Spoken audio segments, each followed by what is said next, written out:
आज का हमारा प्रकरण है अभिप्रेरणा एवं इसके प्रमुख सिद्धांत, motivation and its major theories. अभिप्रेरणा का शाब्दिक अर्थ होता है किसी कार्य को करने की इच्छा शक्ति का होना। अभिप्रेरणा अर्थात मोटिवेशन वह आंतरिक शक्ति है जो उनके उद्दीपन का परिणाम होती है, जिसके माध्यम से बालक निश्चित व्यवहार की दिशा में सक्रिय तथा नियंत्रित होता है। यह हमेशा सीखने के लिए छात्रों में उत्सुकता, क्यूरियोसिटी उत्पन्न कर उसे निरंतर क्रियाशील बनाए रखती है। इसलिए B.F. स्किनर ने अभिप्रेरणा को सीखने का राजमार्ग बताया है। यानी अभिप्रेरणा जो है अधिगम का राजमार्ग है और ये B.F. स्किनर ने बताया था।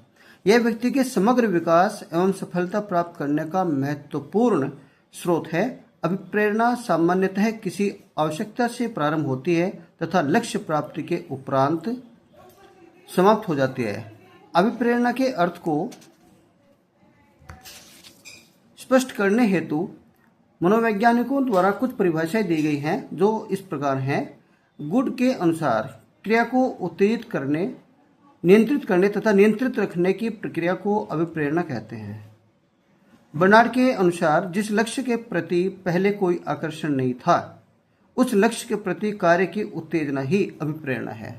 अर्थात कोई लक्ष्य प्राप्ति करनी थी पहले और उसके प्रति कोई अट्रैक्शन नहीं था, लेकिन अब उस लक्ष्य के प्रति कार्य करने की जो उत्तेजना है और जो आकर्षण है वही अभिप्रेरणा है। वुडवर्थ के अनुसार प्रेरक व्यक्ति की वह स्थिति है जो उसे निर्धारित व्यवहार करने हेतु तथा निर्धारित उद्देश्यों को प्राप्त करने हेतु उत्तेजित करती है। अब यहाँ पर जो अभिप्रेरणा से संबंधित मुख्य सिद्धांत हैं, प्रमुख सिद्धांत जो परीक्षाओं में आते हैं, उनके बारे में चर्चा करेंगे। मूल प्रवृत्ति का सिद्धांत जो दिया था, इसके प्रतिपादक थे मैकडूगल थे और उन्होंने मूल प्रवृत्तियों की संख्या 14 बताई थी और ये सारी 14 प्रकार की मूल प्रवृत्तियां हैं वो संवेगों पर आधारित हैं। मनोविश्लेषण का सिद्धांत सिगमंड फ्राइड के द्वारा दिया गया है।